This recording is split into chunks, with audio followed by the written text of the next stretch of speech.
1장 1절에서 6장 1절까지 말씀, 출애굽기 1장 1절을 한글로 한번 읽고 히브리어로 읽어보도록 하시겠습니다. 야곱과 함께 각각 자기의 가족을 데리고 애굽에 이른 이스라엘 아들들의 이름은 이러하니. 아멘. 데엘레, 쉐모트, 에네이, 이스라엘, 하바임, 미츠라이마, 에트, 야곱, 이시, 오베토, 아우. 아멘. 우리가 이렇게 따라서 읽다 보면 언젠가는 읽혀지고 스스로 읽혀지고 그 말씀이 또 이해가 되고 그 말씀이 눈에 영으로 보여지는 역사가 있을 줄 믿습니다. 오늘도 주의 은혜가 풍성하게 거하시는 복된 하루가 되시기를 주님의 이름으로 축원합니다. 진정한 샤밧이 이루어질 수 있는 복된 날의 여정이 다 되시기를 주님의 이름으로 축원합니다. 하나님이 세상을 창조하실 때는 창세기 1장 1절에 태초에 하나님이 천지를 창조하시니라, 거기가 완성이라기보다 새 하늘과 새 땅으로 창조하는 것이 완성입니다. 그래서 우리가 이 땅에 태어납니다.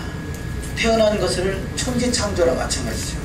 내가 태어나기 전에는 천지창조가 무슨 상관이 있겠어요.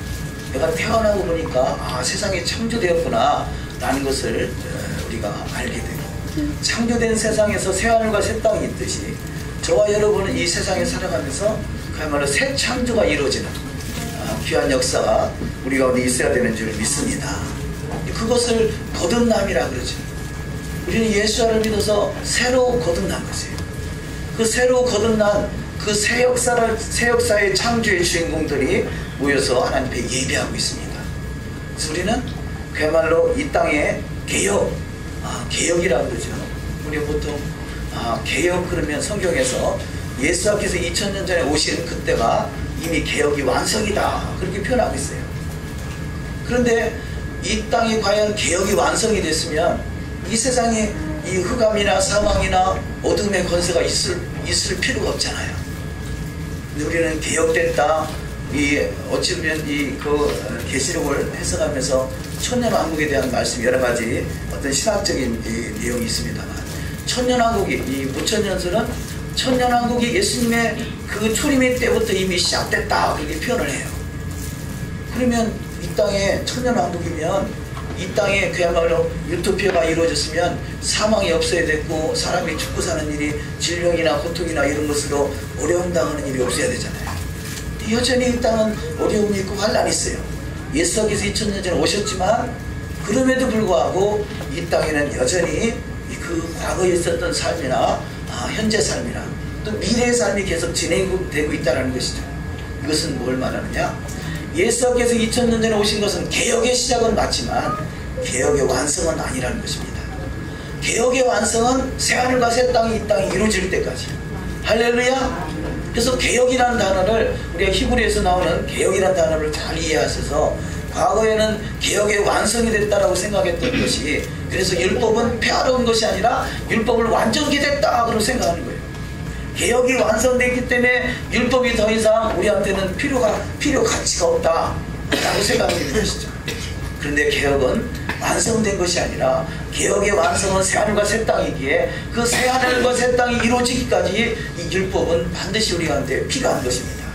아니, 필요한 정도가 아니라 1.1획도 가감되지 않냐고 그대로 다 이루어진다 말씀하시고, 또 천지가 없어질지언정 하나님의 말씀은 1.1획도 땅에 떨어지지 아니한다 하시고, 차라리 천지가 없어지는 것보다 율법의 1획이 떨어지는 것이 더 어렵다라고 성경은 말씀하고 있습니다. 그러니 세상에 우리가 천지는 둘째치고요, 저기 있는 나무에 나뭇잎 하나도 우리 못 만들어요. 저와 여러분이 못 만드는 것이 아니라 이 세상에 있는 어떠한 과학을 다 초과학을 들이댄다고 해도 나뭇잎 하나도 제대로 못 만드는 것이 우리 인생이에요. 얼마나 무지한 거예요. 무지한 인생이 하나님을 우리가 판단한다면 참으로 엄청난 오류를 범할 수밖에 없습니다. 그 말씀은 천지가 없어지기 전에는 율법의 1.1획도 땅에 떨어지지 않는다는 것이에요. 할렐루야. 우리는 천지가 없어질지언정 1.1획도 떨어지지 않는다고 성경은 말씀하고 있는데, 천지는 아직까지 여전히 지금 이 땅에 존재하고 있거든요. 아직 새하늘과 새 땅이 이루어진 것이 아니에요. 과거에 이 500년 전에 종교개혁이 일어나서 카톨릭에서 개신교로 종교개혁이 일어났지만 그게 개혁이죠. 근데 그 개혁은 완성이 아니에요. 종교개혁이 일어났다라면, 종교개혁이 완전한 종교개혁이 일어났다라면 이 땅에 그야말로 온전한 세상이 이루어져야 되겠죠. 근데 그때의 종교개혁은 어느 정도는 이 카톨릭에서 이 잘못된 부분들을 95개 조항을 통해서 회복돼가는 회복돼가고 있긴 하지만 온전한 회복은 아니라는 것이죠. 그래서 지금은 어찌 보면 제2의 종교개혁이 일어날 때라 그렇게 표현할 수 있어요. 제2의 종교개혁, 더욱더 완전한 개혁, 우리 주님의 재림의 때를 예배할 수 있는 더욱더 온전한 개혁이 이루어질 수 있는 또 저와 여러분이 되시기를 주의 이름으로 축원합니다. 이제 교단이 소속되어 있는 교회 협의회, 한국기독교 보수교단 협의회 10년 하례회를 잘 마치고 왔습니다. 근데 하례회에서 아주 중요한 발표를 한 가지 하셨는데 그것이 뭐냐면 보수교단 협의회거든요. 보수 그 원형을 회복하자 그렇게 말씀하시는데요. 그 교단을 처음에 이 협의회를 만드신 이 목사님께서 하시는 말씀이 우리 가운데 그 보수 원형은 두 가지로 표현할 수 있다. 첫 번째는 성경적인 보수 원형이 있고요. 또 하나는 개신교적인 보수 원형, 기독교적인 보수 원형이 있다는 거죠. 그런데 우리가 지금 보수 원형을 회복하자는 차원이 이 기독교의 보수 원형을 회복하자는 게 아니라는 거죠. 기독교의 보수 원형, 기독교가 오늘날 한국에 어떻게 되고 있습니까? 아니 한국은 둘째치고 한국 이전에 좀 먼저 시작했던 유럽은요 다 기독교가 땅에 떨어져 가고 있어요. 다 그야말로 교회들이 이 문을 닫고 교회들이 그야말로 이단에게 넘어가고 교회들이 술집으로 넘어가고 교회들이 너무 참으로 비참한 그 현실을 맞이하고 있어요. 그래서 그 목사님의 그 주관은 뭔가 우리가 하나님의 그 성경적인 보수 원형에서 우리가 벗어났지 않느냐, 하나님의 말씀이 온전히 살아있다면 우리가 어떻게 이런 일이 있을 수 있느냐. 그런데 그것이 서구의 기독교와 한국의 기독교가 다를 것이 뭐 있겠느냐. 우리가 정신 차리지 못하면 결국 서구의 기독교와 같이 우리도 망할 수밖에 없다는 거죠. 그래서 위기의식을 느껴가면서 이 보수 원형이 회복되자 이 기독교의 보수 원형이 아니라 성경적인 보수 원형이 무엇인가, 그것을 집중적으로 연구해서 매달마다 각 교단이 이번에 많은 교단이 작년에 그 편입이 돼서 50개, 거의 50개 교단이 소속되어 있더라고요. 참 감사하죠. 이 보수 원형을 회복하고자 하는 그런 그 협의회 교단들이 자꾸 늘어난다는 것은 우리가 원형을 회복하잖아요. 단어를 보수 원형이라 사용했지만 저와 여러분은 그 단어를 뭐라고 표현하면 아주 좋겠어요? 히브리 뿌리 토라 회복이에요. 보수 원형이단 말이에요. 보수 중에 보수가 토라단 말이에요. 토라를 잃어버린 상태에서 보수를 찾으니까 이게 답이 안 나오게 있었던 것이에요. 근데 온전한 하나님 말씀 토라가 온전히 회복되는 일이에요. 그래서 너무 기쁘더라고요. 우리가 그렇게 추구하고 사모하고 이 땅에 토라의 말씀이 회복되기를 기도해왔던 그 일들이 하나하나 이루어져가고 있는 모습들을 발견하니까 너무 감사한 거죠. 네. 교단 차원에서, 또 교단 차원에서도 아니고요, 이 교단에 소속되어 있는 이 협회의 차원에서 이런 일들이 진행되는 것은 저희는 거기까지도 생각을 못했지만, 물론 이 전체가 다 그냥 토라 회복이 이루어져야 되겠지만, 그렇게 하나님이 참 이렇게 2015년 들어서 아주 급속도로 작업을 해 나가는 것을 통해서 바라보면서요, 우리가 꿈꿔왔던 나라마다 도시마다 토라 학교가 세워지기를 합니다. 나라마다 도시마다 예시가가 세워지기를 합니다. 나도 할렐루야. 조금 시간이 더 걸릴 것 같다. 소리를 봐서 다시 나도 할렐루야. 나라마다 도시마다 이 토라 학교가 세워져서 주님 다시 오실 그때를 잘 예비할 수 있는 저와 여러분의 복된 신앙, 또 많은 사람을 옳은 대로 인도할 수 있는 믿음의 신앙, 그래서 하늘의 별과 같이 빛나는 신앙의 여정이 다 되시기를 주님의 이름으로 축원합니다. 오늘의 토라 포션은 이 출애굽기로 들어가죠. 출애굽기 본문의 첫 번째 토라 포션 제목이 쉐모트 그렇게 되겠습니다만요. 이 쉐모트는 출애굽기의 제목이 되기도 합니다. 우리는 창세기, 출애굽기, 레위기, 민수기, 신명기 이렇게 표현하고 있지만 히브리어로 보면 창세기는 베레시트, 태초에죠. 창세기는 베레시트, 태초에, 출애굽기는 쉐모트, 이름들이라는 뜻입니다. 이름들.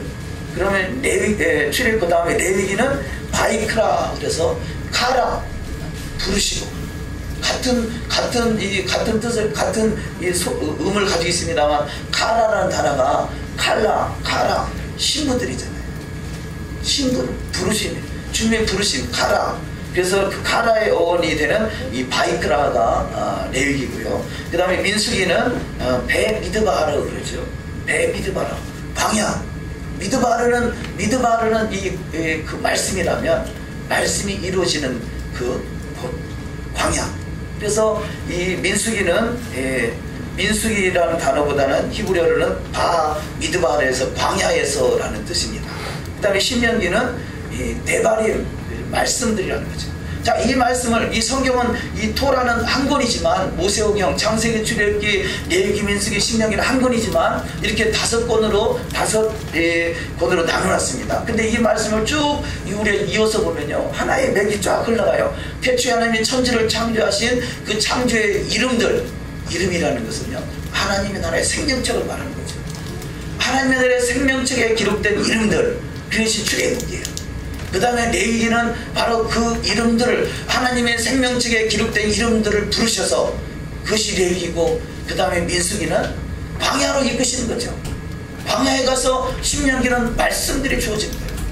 이것이 신앙의 가장 큰 틀이다 표현할 수 있습니다. 하나님이 창조하시고 하나님이 우리를 이름을 주시고 새 이름을 주시고 부르셔서 그들에게 이제는 말씀이 그 안에 심령 속에 심겨질 수 있도록 광야로 이끄는 거죠. 우리 인생이 광야 같은 인생이 펼쳐졌으니까 감사하시기 바랍니다. 왜냐하면 말씀이 이루어질 수 있는 말씀의 나라가 광야에서 시작되기 때문에 그래요. 우리는 광야를 들어가지 않고는 결코 말씀의 나라에 들어갈 수 없습니다. 말씀의 나라가 뭔가요? 이 세상을 말씀으로 창조하셨습니다. 창조하신 세상에 이 샤밧이 이루어지는 나라가 말씀의 나라다. 그래서 이 모세오경 토라를 통해서 정확하게 잘 표현되고 있잖아요. 창조하신 하나님이 이름으로 부르셔서 그곳에 이름으로 부르셔서 말씀의 나라를 인도하기 위해서 광야에 이끄신다. 그러니까 광야에 들어가서 내가 지금 광야 속에 있다라면요, 이것이 캄캄하다라고 캄캄한 것만 볼 것이 아니라 믿음으로 살아가셔서 그 믿음의 나라에 말씀의 나라가 우리 심령 속에 성령으로 이 마음판에 말씀이 박혀지는 신앙 되시기를 주의 이름으로 축원합니다. 성령의 역사는 마음에 부드러움을 주시고 그 안에 하나님의 말씀을 새기셔서 신비의 말씀을 새기셔서 말씀대로 이뤄가기를 원하는 것이 하나님의 뜻이고, 그런 이 이름들 히브리어로 창세기, 출애굽기, 레위기, 민수기, 신명기 속에 잘 표현하고 있습니다. 그래서 오늘 제목은 이름들이다. 그 이름이라는 제목을 가지고 함께 은혜를 나누겠습니다. 자, 첫 번째 알리야로 이 산파 십브라의 믿음에 대해서 잠깐 보시도록 하십니다. 이주의 토라 포션의 쉐모트 이름들의 그 어원은 셈이죠. 셈. 바룩 하셈, 바룩하바 베셈 아드나이 그러잖아요. 베셈, 이 셈 이름, 여호와의 이름, 여호와 이름을 부르는. 그래서 바룩하바 베셈 아도나이 다시 셈이라는 단어가 바로 이름이란 어원이 됩니다. 그래서 이름이란 어원의 쉐모트 이름들이죠. 이 쉐모트라는 단어와 같은 그 수치를 가지고 있는 단어가 쉐모트가 746이라는 수치를 가지고 있습니다. 근데 같은 수치를 가지고 있는 단어가 에트하셈, 에트는 알렙과 타고 처음과 마지막이죠. 처음과 마지막이 되시는 하셈, 바로 그분이시다. 그분의 이름이다. 이분이 바로 예수라는 것이죠. 이름들이라는 것은 에트하셈, 바로 처음과 나중 되시는 이름 예수와 시작과 끝이 되시는 이름 예수와 우리는 예수 안에 있는 것이에요. 이 세상 만물이 다 예수 안에 들어있는 것이에요.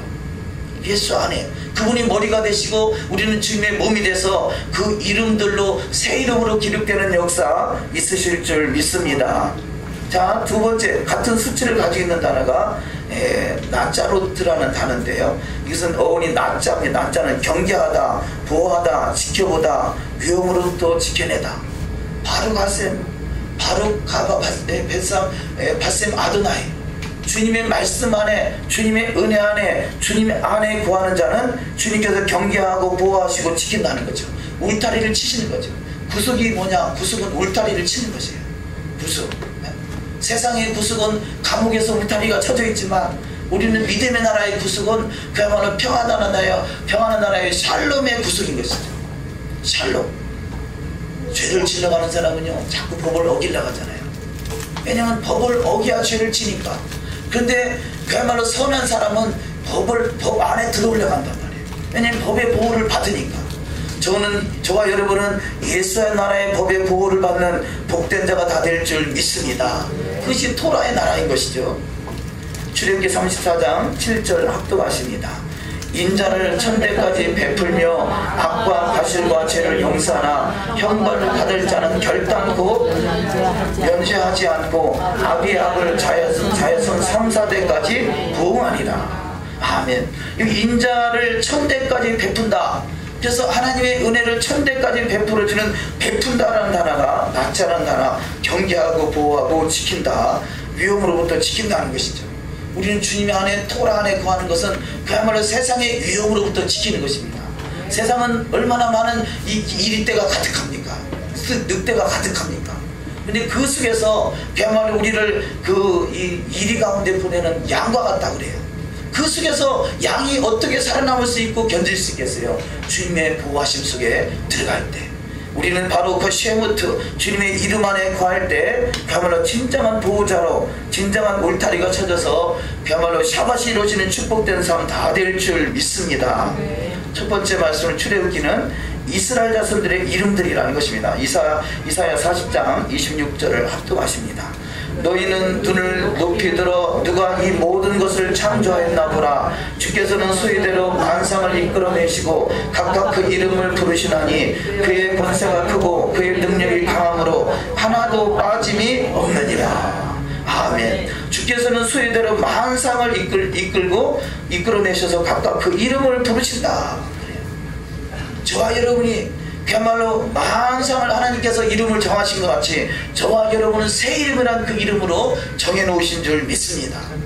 아무도 이 땅에서 우리가 부르는 이름은 이 땅에서 필요한 이름이지, 하나님께서는요 야곱을 변하여 이스라엘이라고 이름을 바꿔준 것 같이 저와 여러분은 그 하나님의 나라에서 새 이름으로 불려지는 역사가 있을 줄 믿습니다. 이것이 바로 새롭게 태어난 거듭난 자의 삶인 것이죠. 두 번째, 이스라엘 아들들의 이름은 하나님의 생명책에 기록된다. 그래서 여기 지금 이 출애굽기에 기록되는 것은 출애굽한 사람들의 이름이 기록되어 있잖아요. 출애굽한 사람들의 이름이, 출애굽했다라는 것은 구원받았다는 것입니다. 구원받은 사람들의 이름이 기록됐어요. 성경에서는 어지간해서는 성경에 이름이 기록되지 않습니다. 그런데 열주에 돌아갔다, 열주의 이름이 기록됐다. 이것은 바로 구원받았다는 증거죠. 허다한 증인들의 이름이 히브리서 11장 그 이후에 쭉 기록되어 있지 않습니까? 저와 여러분이 성경을 다시 쓴다라면, 아니 하나님의 생명책에 이름이 기록되는 축복이 다 있는 줄 믿습니다. 그런데 그 생명책에, 하나님의 나라의 생명책에 이름이 기록되지 못한다라면 그는 어디 가겠어요? 결국은 심판의 불못으로 들어갈 수밖에 없는 것입니다. 우리는 더욱더 주님의 이름으로, 주님께서 그 이름을 불려주는 축복된 삶이 되시기를 주의 이름으로 축원합니다. 그래서 이름 부른다는 거 참 중요하잖아요. 아마 지금 연세 드신 분들은요, 세상에 나가면 누가 이름 부르줄 사람 별로 없을 거예요. 어떤 분은 과거에 그러더라고요. 왜 교회 가냐? 누가 내 이름을 불러주는 사람이 있어서 너무 좋다는 거예요. 예. 연세 드신 분 밖에 나가서 누가 이름 불러주기 쉽지 않지 않겠어요? 근데 이름을 불러주는 것이 좋아서. 교회는 이름을 부르잖아요.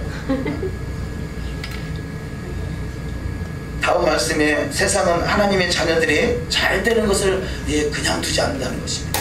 오늘 본문 말씀에 모세를 통해서 이스라엘 백성들을 이끌길 원하는데요, 끊임없이 방해 세력이 공작을 합니다. 그러니까 여기 지금 이 산파 십부라를 통해서 바로가 뭔가 이스라엘 땅에 그야말로 큰 조짐이 나타날 것 같아요. 그래서 어떻게 해서라도 이스라엘 백성들을, 이 남자들을, 건장한 남자들을 태어나지 못하게 하기 위해서 산파를 시켜서 아이를 받다가 행여나 이 건장한 남자가 태어나거들랑 그 자리에서 그냥 쥐두새도 모르게 죽여버리라는 거죠. 이게 얼마나 무서운 일이에요. 그런데 산파는 하나님을 경외하는 사람들에게 결코 자기가 설령 아이를 받다가 내가 죽임을 당한다 할지라도 결코 이 바로의 말대로 아이를 죽이지 않겠다는 거죠. 그래서 결국은 이 모세도 그 과정 속에서 태어났어요. 그 과정. 그래서 하나님이 비록 그 상상을 해보세요. 그 한 나라에 지금 이 종살이하고 있는 종들의 자녀들을, 아들들을 다 죽이라 그러는데 산파가 감히 이 왕의 명령을 어기고 아이를 살려놓는다? 그럼 자기가 죽을 각오가 되지 않으면 할 수 없는 일이잖아요. 그런데 산파는 어떡합니까? 그가 하나님을 경외하기에 아이들을 죽이지 않았다고 그래요. 그런데 어찌 보면 이 왕의 말을 거역하는 산파들을 그야말로 죽임당할 수 있는 상황임에도 불구하고 하나님께서 그들을 돌보시니까 그들이 형통하게 하고 그들이 큰 복을 받았다라고 성경에 기록하고 있어요.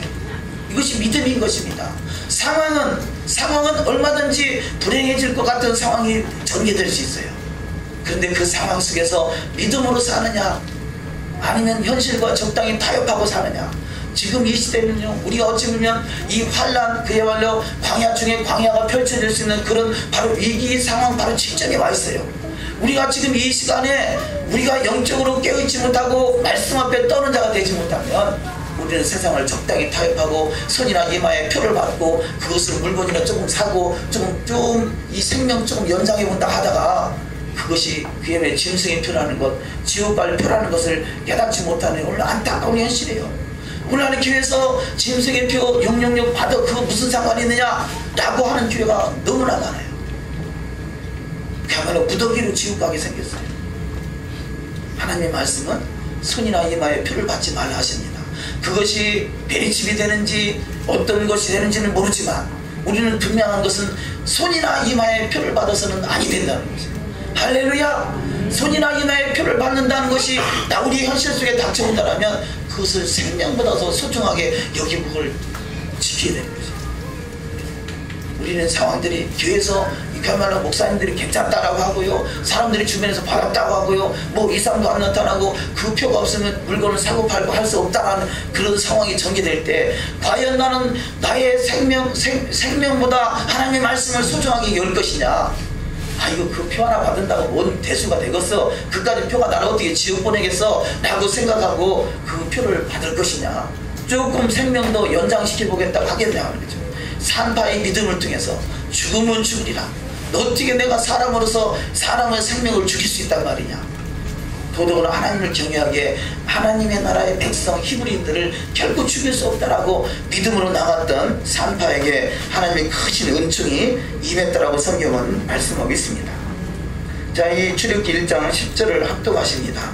자, 우리가 그들에게 대하여 지혜롭게 하자. 두렵건대 그들이 더 많게 되면 전쟁이 일어날 때 우리 대적과 합하여 우리와 싸우고 이 땅에서 갈까 하노라 하고.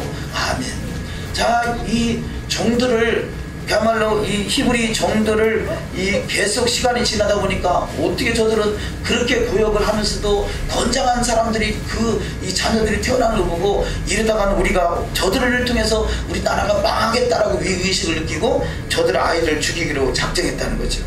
그러나 어찌하든지 이 산파의 믿음과 같이 우리는 믿음으로 살아가는 귀한 여정이 다 되어야 될 줄 믿습니다. 우리는 평소에 말씀 앞에 생명을 거는 그 싸움을 우리는 싸워야 돼요. 말씀 앞에.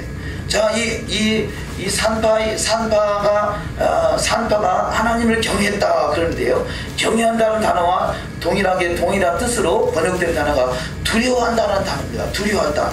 야래, 두려워하다, 경외하다. 그러니까 하나님의 말씀 앞에 떠는 자가 되고 그 하나님의 말씀을 경외하는 자가 될 때 우리는 말씀이 내 삶을 나의 생명보다 더 소중하게 그 말씀을 지켜 행할 수 있다는 것이죠. 평소에 말씀을 우습게 여기고 말씀에 그야말로 1.1 가감하는 것이 아니라 예수께서 이미 오셨기 때문에 율법은 더 이상 필요 없다라고 그런 생각하는 그 생각 가지고 어떻게 우리 말씀을 이길 수 있겠어요? 우리는 1.1도 가감되지 않는 말씀, 땅에 떨어지지 않는 그 말씀이 저와 여러분의 심령 속에서 살아 역사하시는 복된 자가 되시기를 주의 이름으로 축원합니다. 시편 19편 9절 이하 말씀 합독하십니다. 여호와를 경외하는 도는 정결하여 영원까지 이르고 여호와의 법도 진실하여 다 의로우니 여호와의 인자하심은 자기를 경외하는 자에게 영원부터 영원까지 이르며 그의 의는 자손의 자손에게 이르리니. 아멘. 하나님의 경외하는 믿음이 자손의 자손에서 천대까지 은혜를 베풀어주는 축복이 있으시기를 주의 이름으로 축원합니다.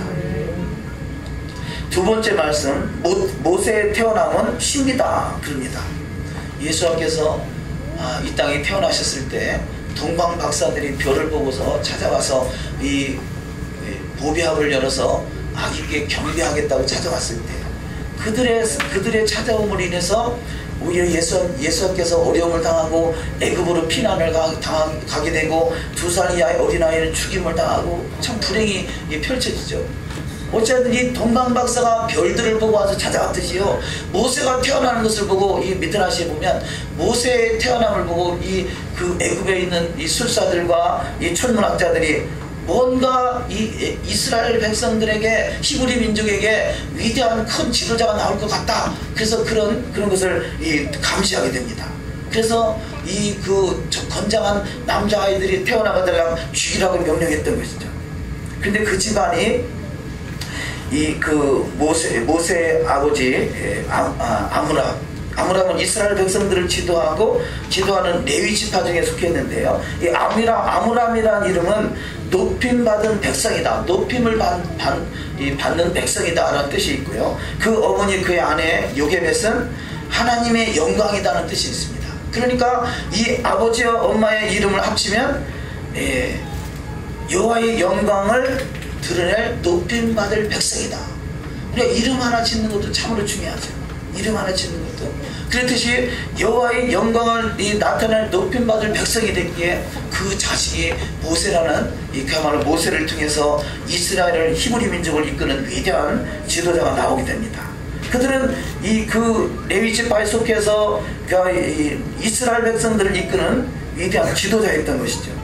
또한 6살 된 누이 미리암과 아론, 3살 된 아론 그 사이에서 이 모세가 태어납니다.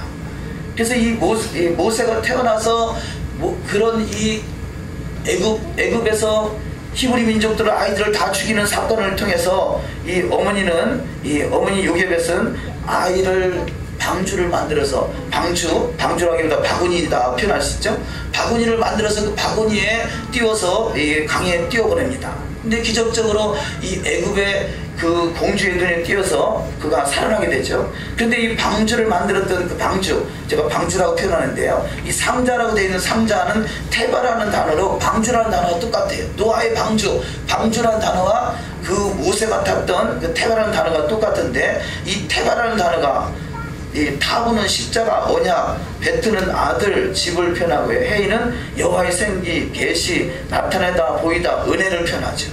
그러니까 이 테바라는 것은 방주, 상자는 십자가의 언약이 있는 아들의 집이 계시되어 있다. 그런데 이 아들의 집이 계시된 그 방주 안에 들어가서 그가 구원함을 받습니다. 우리는 마지막 때 이 구원의 방주에 올라타는 저와 여러분이 되어야 될 줄 믿습니다. 근데 창세기 6장 14절에 방주에 기록된 말씀 합독하십니다. 너는 참나무로 너를 위하여 방주를 칠 때 그 안에 간들을 막고 역청으로 그 안팎에 칠하라. 아멘. 자, 방주를 만드는데 역청을 칠하되 안팎으로 칠하라 그래요. 이 말씀의 메시지는요, 안팎을 칠하라. 우리가 예수 그리스도를 믿음으로 구원받았다 합니다. 이것이 어찌 보면 그야말로 역청이 밖에 칠해진 거나 마찬가지죠. 근데 밖에 칠해졌다 해서 안에 칠해지지 않으면 언젠가 물이 새서 방주가 가라앉을 수 있습니다.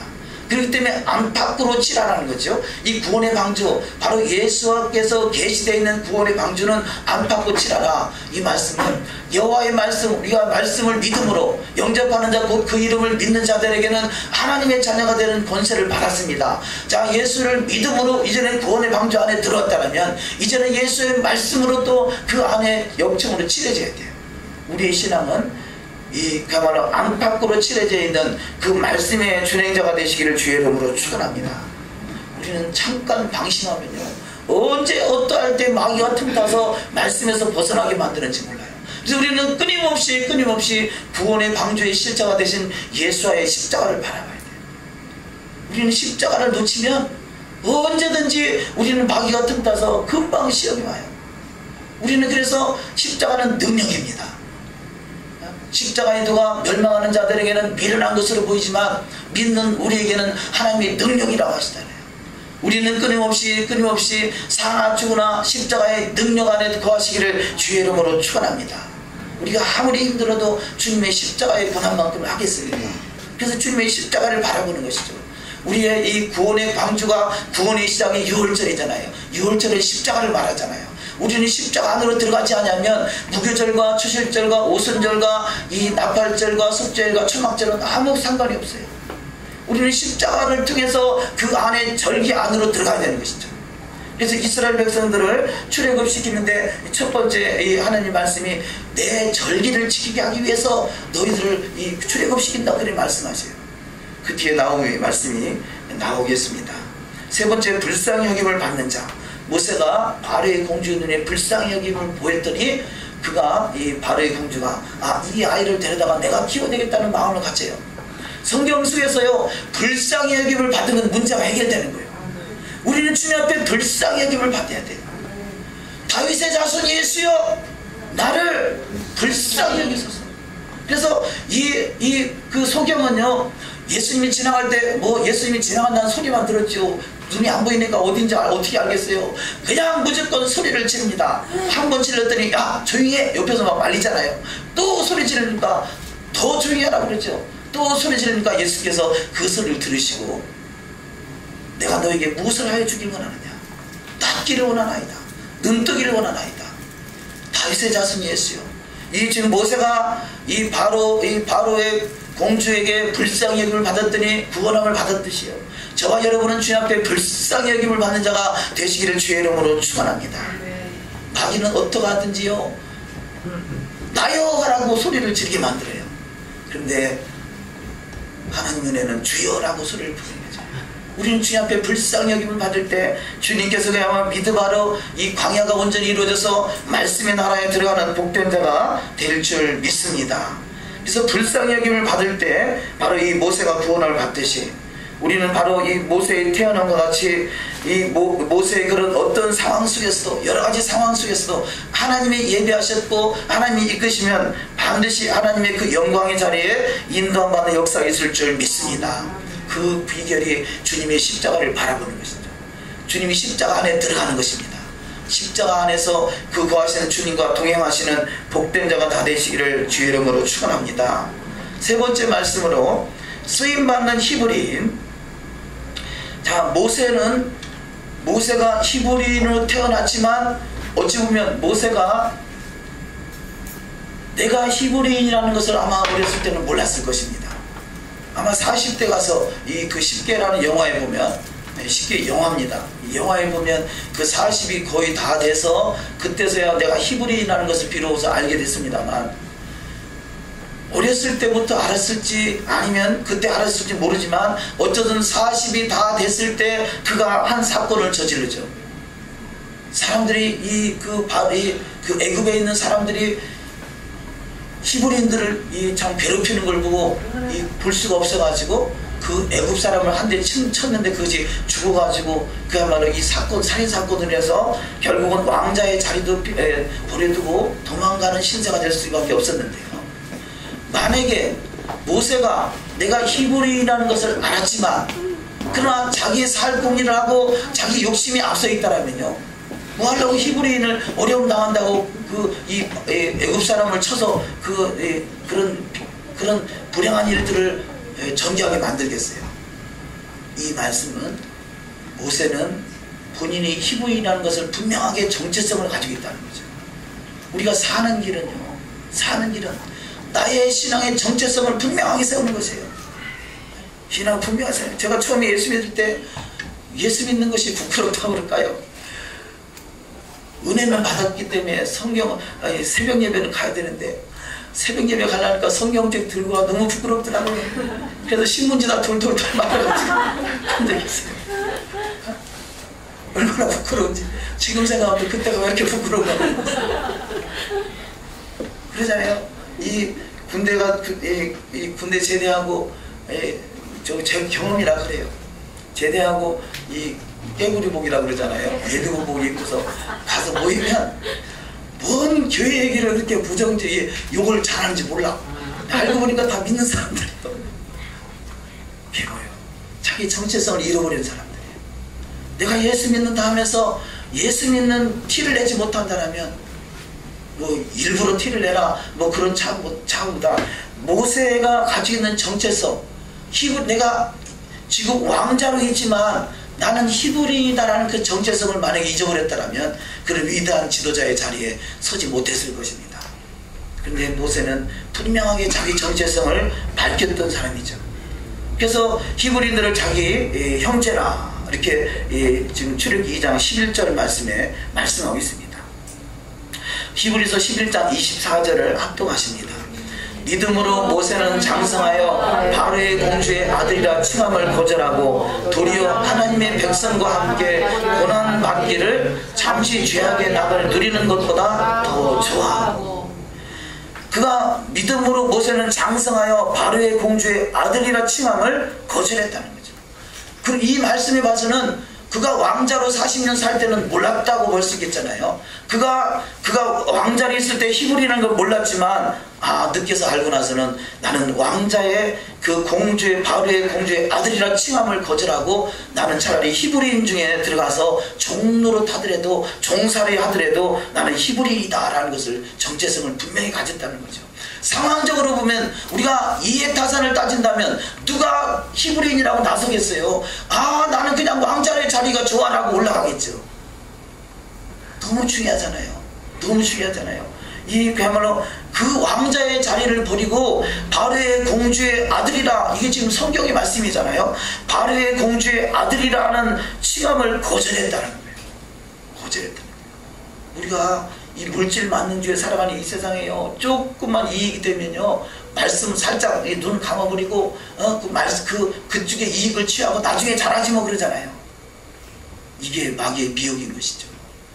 우리가 평소에 작은 것 하나에 충성하지 못하면, 작은 것 하나 실천하지 못하면 마지막 결정적일 때 우리는 실수할 수밖에 없습니다. 우리는 이 평소에 나의 신앙의 그 과정 속에서 작은 것 하나에 주님을 증거할 수 있는 증인들이 되시기를 주의 이름으로 축원합니다. 그래서 그가 그리스도를 위하여 받는 능력을 애굽의 모든 보화보다 더 큰 재물로 여겼다는 거예요. 그야말로 가치를 제대로 평가하는 것이죠. 세상의 가치는 나한테 유익되는 것이 가치지만 하나님의 나라의 가치는 어찌 보면요, 그 하나님 나라의 가치를 앞세우려면 나에게 손해되는 것이 더 많을 수 있어요. 그러나 그는 바로 하나님 나라의 유익을 위해서 나갔고 결국은 이게 더 큰 가치라는 걸 깨달았다는 거죠. 눈에 보이는 가치만 바라본 것이 아니라 진정한 가치 의미를 아는 자인 것이죠. 우리가 바둑을둬도 이 한 수 앞줄을 못 보는 사람하고 두세 수를 보는 사람하고요, 그야말로 이 열수를 보는 사람하고 게임이 안 되잖아요. 우리는 더 이 하나님의 원대한 뜻을 가지고 봐야 돼요. 성경은 이미 창세기부터 계시록까지 이 세상의 모든 종말까지를 다 말씀하고 있잖아요. 우리가 종말까지 말씀하고 있는 말씀이 내 삶 속에 적용된다면 나의 삶 속에서 나타나는 조그마한 가치에 연연하지 않는 큰 원대한 뜻을 품은 그런 하나님의 자녀다운 삶이 되어야 될 줄 믿습니다. 자, 두 번째 말씀, 누가 히브리 민족인가? 히브리어로는 이브리라고 그러죠. 이브리는 건너왔다는 거죠. 건너왔다. 저와 여러분은 건너온 자예요.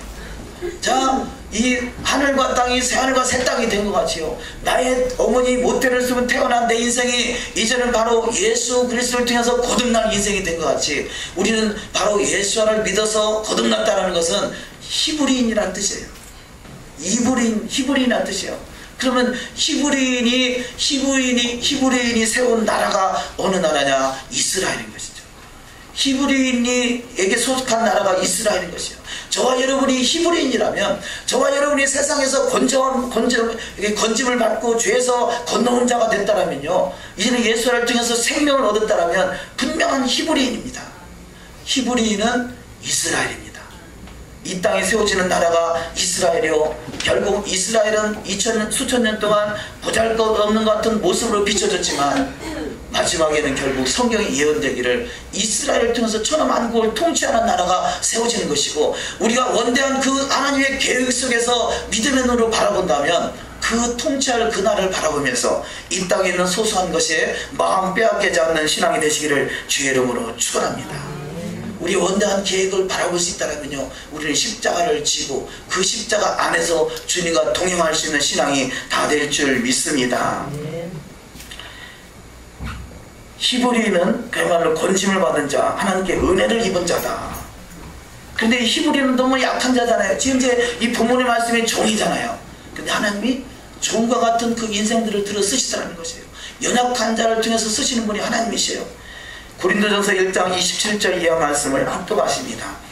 그러나 하나님께서 세상의 미련한 것들을 택하사 지혜 있는 자들을 부끄럽게 하려 하시고 세상의 약한 것들을 택하사 강한 것들을 부끄럽게 하려 하시며 하나님께서 세상의 천한 것들과 멸시받는 것들과 없는 것들을 택하사 있는 것들을 폐하려 하시나니 이는 아무 육체도 하나님 앞에서 자랑하지 못하게 하려 하심이라. 아멘. 자, 우리의 본성 속에는요, 나를 자랑하고자 하는 마음이 있어요. 이 나를 자랑하는 것은 결국은 우리의 본성이 누굽니까? 우리의 본성, 우리의 본질상 아버지는 마귀단 말이에요. 아니, 원래 하나님 것이지만 마귀한테 빼앗겼던 이 본성을 회복하는 것이 예수 그리스도고, 예수 그리스도의 본성 안에 거하는 자는 나의 약함을 자랑하는 자예요. 내가 마귀의 본성에 속해 있으면요, 나의 강함을 자랑해요. 누가 나를 무시하면 기분이 상하고, 누가 나를 무시하면 너 두고 보자, 내가 힘 없으니까 그러지, 내가 힘을 키워가지고 너를 어떻게 할 거야. 이건 마귀 본성이고요, 내 속에 그것이 내재되어 있단 말이에요. 끊임없이 두 가지 본성의 싸움이에요. 주님의 본성은 나의 약함을 자랑하는 거예요. 누가 무식한 너 풀고 들라, 그래 나는 무식해. 무식하니까 주님은 나를 쓰시지. 할렐루야. 무식을 자랑하시기를 주의 이름으로 축원합니다. 약함을 자랑하시기를. 사도 바울은 자기의 약함을 자랑했다고 그래요. 왜냐? 영적 원리를 알기 때문에 그래요. 세상은 자기의 강함을 자랑하려고 그래요. 이 부족한 건 싹 감춰놓고요, 잘난 것만 자랑하려고 그래요. 잘난 건 자랑하려고 그래요. 어제 사모하고 잠깐 얘기결에 한 얘기가 생각나는데, 어느 분을 만났는데 그 집안에 어떤 아이가 이렇게 좀 불행 중에 있다 그러더라고요. 그분이 평소에 그런 이야기 하겠어요? 뭔가 위기 상황에 닥치니까 자기의 현실을 얘기하지 않을 수 없어서 이야기를 잠깐 했겠습니다만요, 가정마다 뭐 어차피 보면 불행한 일들이 있더라고요. 그런데 제가 경험으로 봐서는 불행한 일은 다 감추려고 그래요. 그리고 뭔가 자기한테 남한테 내세울 것만 찾아서 내세울 것을 드러내려고 하는 그런 모습이 있지 않겠어요? 근데 이건 성경을 거꾸로 보는 거예요. 우리는 성경은 나의 약함을 자랑할 때 주님의 이 전능하신 하나님의 능력이 임하셔서 나를 약할 때 강함으로 이끄시는 주님을 경험하는 역사가 있을 줄 믿습니다. 우리는 병은 자랑하라고 그러잖아요. 약함을 자랑할 때 그 병도 치료함을 받을 수 있은 것 같이 저와 여러분의 주의 은혜가 더욱더 크게 임하는 역사 있을 줄 믿습니다. 그렇다고 스스로 아주 그냥 못된 자로 무식한 자로 전락하라는 뜻이 아니라 나의 이렇게 약함을 스스로 고백하면서 전능하신 하나님의 힘을 덧입고 하나님의 은혜를 덧입기를 사모하라는 것이죠. 그래서 주님을 부르짖으라는 것입니다. 주님을 더욱더 찾으라는 것이죠. 다윗의 자손 예수여 나를 불쌍히 여겨달라고 우리는 믿음으로 기도하자는 것이죠. 그러할 때 반드시 그 약함 속에서 역사하시는 주님의 강함을 경험하는 자가 될 줄 믿습니다. 결국 이 출애굽기의 목적, 이 출애굽기 목적에 대해서 네 번째 말씀을 나눕니다. 이 본문 말씀에 떨기나무 불꽃 가운데 임하시는 주님을 이 모세가 경험을 합니다. 그래서 경험을 돌아볼 때, 이 돌아본 거로 이렇게 말씀이 나오죠. 그 돌아본다는 단어가 스루라는 단어인데요. 이 스루, 이 히브리어는 수치가 있다고 그랬죠. 우리가 계시록 14장에 뭐 14만 4천, 또 666 짐승의 표 이런 것들이 나오잖아요. 말도 많고 탈도 많은 그 짐승의 표가 뭐냐? 성경의 말씀 히브리적 관점에서 보면요, 타스루라는 단어인데 타스루가 뭐냐? 히브리어 수치로 666이에요. 그러면 뭐냐? 고개를 돌리는 거예요. 말씀 앞에서 아이고 내가 이거 못하겠다고 고개를 돌리는 순간에 짐승의 표가 딱 찍히는 거예요. 그냥 이 눈에 보이는 표, 그것도 표지만 진정한 표는 왜 짐승의 표를 받겠어요? 하나님의 말씀 앞에 고개를 돌리니까 이게 타스루가 돼서 그야말로 하나님 앞에서 멀어지게 가는 거죠. 멀어지게 가는 거죠. 하나님은 가장 큰 축복이 보니까 얼굴빛을 우리에게 비추기를 원하시잖아요. 빛 가운데 거하기를 원하시는 것입니다. 빛은 말씀입니다. 말씀이 우리 가운데 거하기를 원하시는 것입니다. 말씀에서 고개를 돌리는 것이 이게 짐승의 표예요. 그렇다면 지금 모세는 언제 쓰임받습니까? 하나님을 향하여 고개를 돌리는 순간에 하나님 앞에 붙들림받아 되고 그가 쓰임받는 일꾼이 됐다는 것이죠. 우리는 더욱더 하나님을 향하여 말씀을 향하여 달려가시기를 주의 이름으로 축원합니다. 출애굽의 목적, 하나님을 섬기게 하기 위함이다. 출애굽기 3장 2절 말씀 합독하십니다. 하나님이 가라사대 내가 정녕 너와 함께 있으리라. 내가 백성을 애굽에서 인도하여 낸 후에 너희가 이 산에서 하나님을 섬기리니 이것이 내가 너를 보낸 증거니라. 섬김을 받기 위해서 우리를 부르셨다는 거죠. 이 섬김, 아바드라는 단어인데요, 이것은 성전에서 이루어지는 거예요. 성전은 제사장만이 들어갈 수 있잖아요. 성전은 주님을 만나는 자리예요. 우리가 주님을 섬긴다는 것은 주님을 만나기 원하는 것이죠. 주님을 만나기, 그래서 섬김을 받기 위함이다. 그 뒤에 또 나옵니다만 절기를 지키게 하기 위함이다. 그렇지. 절기를 우리가 어디서 지킵니까? 성경적인 절기는 성전에서 지킨단 말이에요. 1년 3차씩 성전에 올라가서 이 유월절과 오순절과 초막절 1년 3차씩 남자들은 올라오라 그러잖아요. 이 산에서 하나님을 섬기는 자, 그 마지막 때 하나님의 성산에서 율법이 여호와의 성산에서 나온다 말합니다. 율법이 시온에서 하나님의 말씀이 예루살렘 성에서부터 내려온다 말씀합니다. 우리는 반드시 예루살렘 성산으로 이 산에서 섬길 그 산에 올라갈 수 있는 저와 여러분이 신앙이 되어야 될 줄 믿습니다. 창세기 22장 14절 조금 넘어갔나요? 22장 14절을 합독하십니다. 아브라함이 그 땅 이름을 여호와 이레라 하였으므로 오늘날까지 사람들이 이르기를 여호와의 산에서 준비되리라 하더라. 아멘. 자, 여호와의 산이 어디입니까? 이 지금 본문 말씀에 나오는 창세기 22장 14절은 아브라함이 독자 아들 이삭을 제단에 바쳤던 모리아 땅이에요. 제단에 바치는 산이 여호와의 산인 것이죠. 우리는 주님의 십자가로 올라가는 그 순간이 여호와의 산이 되는 것이에요. 아들을 바쳤던 그 산에서 바로 우리가 좀 전에 쇼파를 불었습니다만 그 쇼파르가 아들을 바쳤던 그 산에서 대신 제물로 예비되어 있던 이 염소 뿔을 가지고 이 소파를 만든 것이에요. 그때를 기억하게 하는 것이에요. 모리아 땅에서 주님이 그야말로 재림의 나팔로 이 아들의 산에서 임하실 그분을 바라보면서 우리는 여호와의 성산을 향하여 날마다 달려가는 신앙이 되어야 될 줄 믿습니다. 시편 24편 3절 이하 말씀 합독하십니다. 여호와의 산에 오를 자 누구며 그의 거룩한 곳에 설 자가 누구인가? 너희는 여호와 우리 하나님을 높이고 그 성산에서 예배할지어다. 여호와 우리 하나님은 거룩하시니이다. 아멘. 우리는 반드시 거룩한 성산에 올라가는 자가 되셔야 될 줄 믿습니다. 다섯 번째 말씀, 모세가 드디어 이 40년에 이제는 왕자 40년, 광야 40년의 그 생을 마감하고 이제는 주님의 떨기나무 불꽃 가운데 사명을 부여받게 됩니다. 그때 하나님의 사명을 부여받았을 때 이 모세는 나는 입이 뻣뻣하고 혀가 둔한 자니이다 그래요. 하나님께서 몇 번을 강조하고 그에게 가르쳤지만 나는 입이 뻣뻣하고 혀가 둔한 자입니다. 여러 가지 핑계를 댑니다. 그때 하나님께서 이 아론을 붙이고 여러 가지 상황을 통해서 직분을 부여받게 하시고요. 너가 가지고 있는 지팡이, 이 지팡이를 내려놔봐라 그랬더니요, 지팡이가 뱀이 됐어요. 그래서 이 모세는 그 뱀을 피했더라 그러거든요.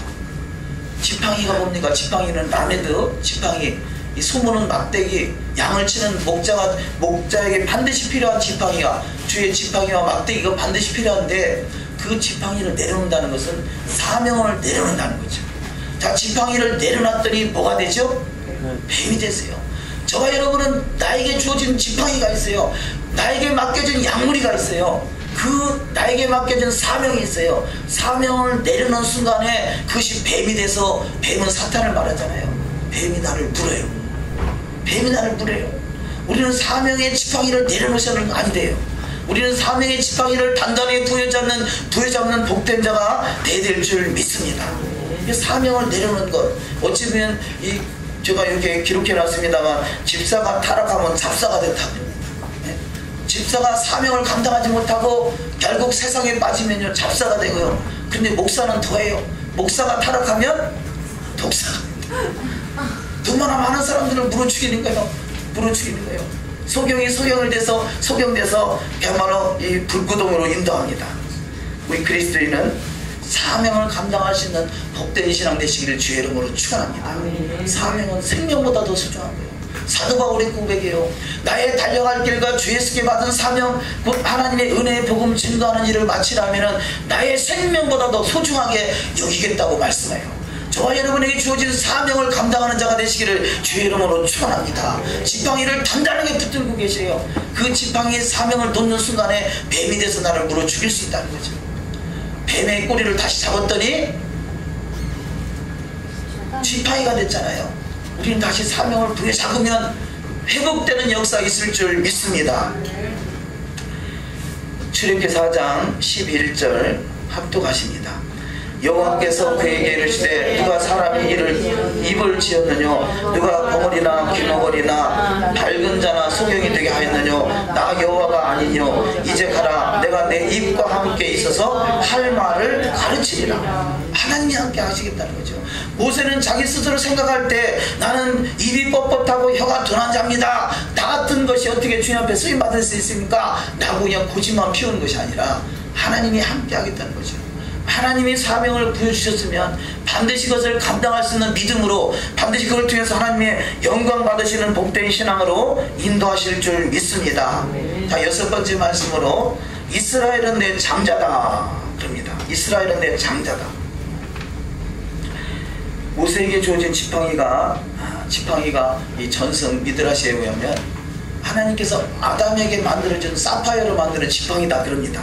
근데 이것이 계속 자손들에 내려가서 요셉까지 오고, 요셉이 애굽에 궁궐에 있을 때 애굽 궁에다 놨던 이 지팡이, 그것을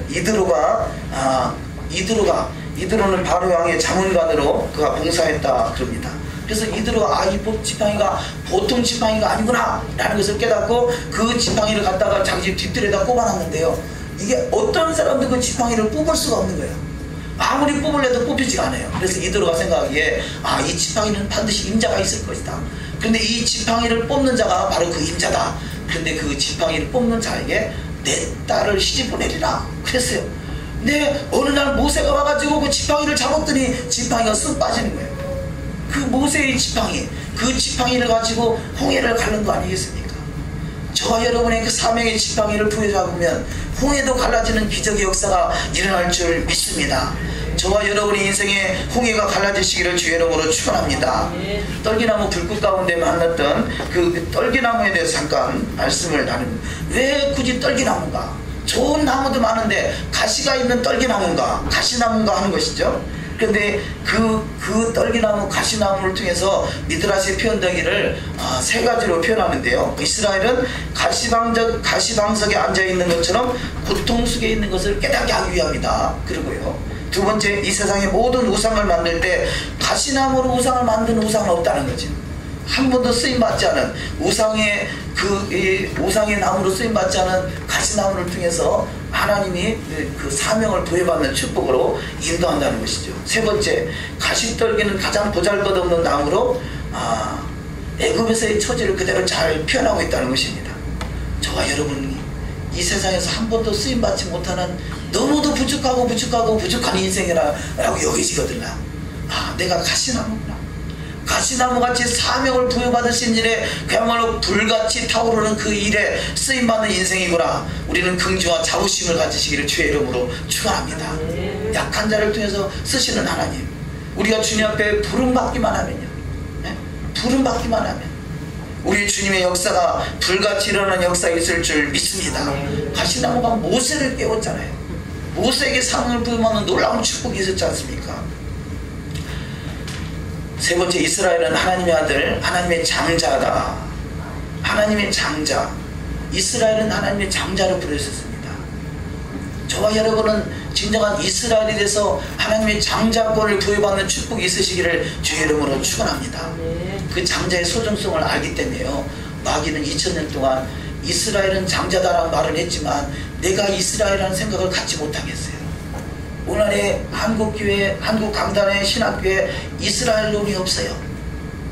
가장 중요한 예수를 믿어서 그 다음에 가장 중요한 것이 이스라엘이구나 하는 정체성을 갖는 것인데, 이 이스라엘에 대한 정체성이 없는 것이 오늘날의 교회 현실이에요.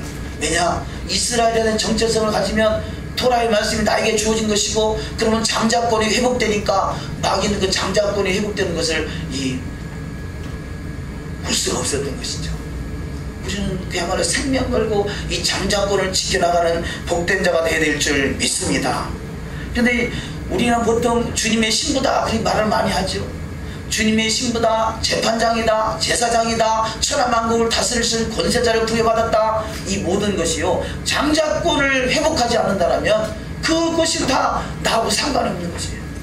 우리는 그냥 주님의 신부가 되기를 원하는 마음은 있지만 주님의 신부나 제사장이나 재판장이나 다 어디서 나옵니까? 이스라엘 장자 속에서 나오는 거예요. 그래서 우리는 이스라엘에 대한 정체성을 분명히 갖고 이스라엘의 회복을 위해서 더욱더 전심으로 기도하는 저와 여러분이 되시기를 주님의 이름으로 축원합니다. 이사야 66장 20절 마지막 말씀이죠. 이 여섯 번째 말씀, 마지막 말씀 66장 20절 합독하십니다. 나 여호와가 말하노라. 이스라엘 자손의 예물을 깨끗한 그릇에 담아 여호와의 집에 드림같이 그들이 너희 모든 형제를 열방에서 나의 성산 예루살렘으로 말과 수레와 교자와 노새와 약대에 태우다가 여호와께 예물로 드릴 것이요 나는 그 중에서 택하여 제사장과 레위인을 삼으리라. 여호와의 말이니라. 자, 이 말씀은요, 주님 재림하셔서 이루어질 일입니다. 그때 제사장과 레위인을 다시 세운다는 것이죠.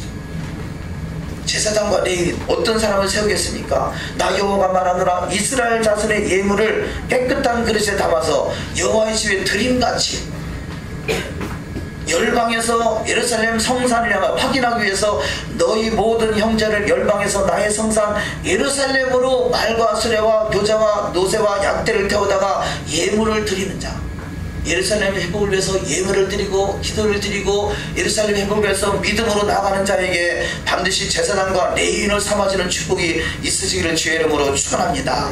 마지막 말씀, 절개의 희생을 드리라. 오늘 본문 말씀에 그렇게 말씀하고 있습니다. 바로 이 절기를 지키게 하기 위해서 이스라엘 백성을 인도했다는 거죠. 자, 조금 전에는 섬김을 받게 하기 위해서, 섬기게 하기 위해서 이스라엘을 구원했다 말씀하시고, 또 본문에는 절기를 지키기 위해서 구원했다 말씀하시고, 또 다른 말씀으로 희생을 드리게 하기 위해서 너희를 구원했다 말씀하시고요. 이것은 다 같은 말씀이죠. 절기를 통해서 하나님께 희생의 제물을 드리고, 그를 통해서 하나님을 섬김을 다할 수 있는 제사장에게 주어지는 그런 단어들인 것입니다.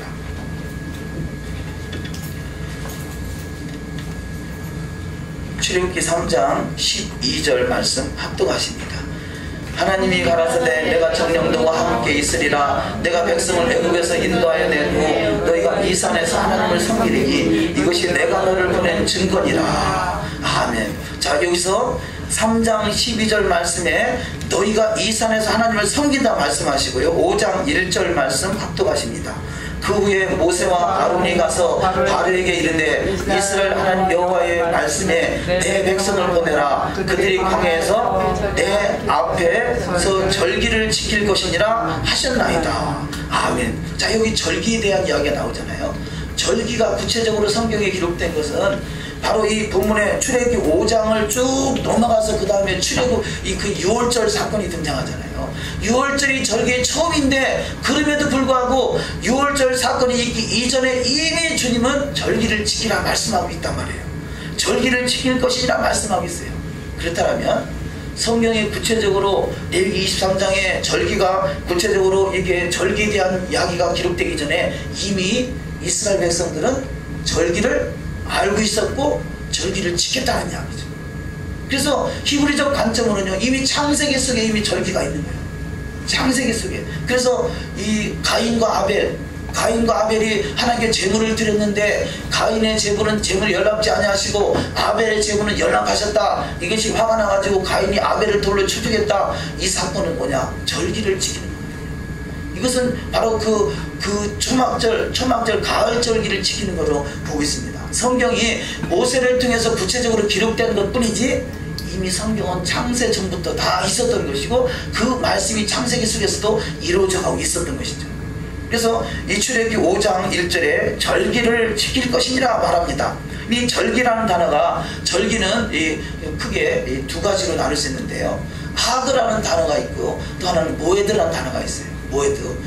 모에드에서 장막에서 하나님이 정한 시간에 지켜지는 절기. 그래서 이 모에드라는 단어, 6월절, 무교절, 오순절, 초막절, 나팔절, 대속제일 뭐 이런 것을 표현한다면요. 하그라는 절기는 뭘 말하느냐? 오늘 본문 말씀에 절기를 지킬 것이라는 절기가 하가그라는 단어 있어요. 하그는 희생을 드린다, 그런 절기를 지킨다 뜻이고요. 하가그는 춤을 춘다. 춤을 춘다. 하나님께 절기를 지킨다, 춤을 춘다. 그럼 절기는 뭐냐? 축제인 거예요. 그래서 절기를 뭐라고 기록되냐? 신약에서는 명절이다 그러는 거죠. 명절날 이렇게 표현하죠. 절기는 명절이에요. 우리가 이 구정, 음력 1월 1일은 절기잖아요. 이것은 명절이잖아요. 이것은 축제잖아요. 8월 15일 절기, 명절, 추석, 축제잖아요. 우리에게 주어지는 절기는 축제인 것이죠. 하나님이 재물을 들여서 그냥 이 쎄빠지게 고생한 거 너 바치라 그래서 고생시키려고 하는 것이 아니라 너에게 축제를 베풀어 주겠다는 거예요. 축제, 절기는 샤밧입니다. 주님과 하나 되는 것이에요. 샤밧 안에 주님 안식안에 거하는 것이 진정한 절기의 이 메시지인 것이고, 절기는 그래서 우리가 누가 이 기쁨이 내 안에 넘칠 때 춤을 추고 축제를 할 수 있지 않습니까? 우리는 진정한 절기, 진정한 주님의 축제 안에 거하는 복된 신앙의 여정이 다 되시기를 주님의 이름으로 축원합니다. 출애굽기 5장 3절 확독하십니다. 그들이 가로되 히브리인의 하나님이 우리에게 나타나셨은즉 우리가 사흘길쯤 광야에 가서 우리 하나님 여호와께 희생을 드리려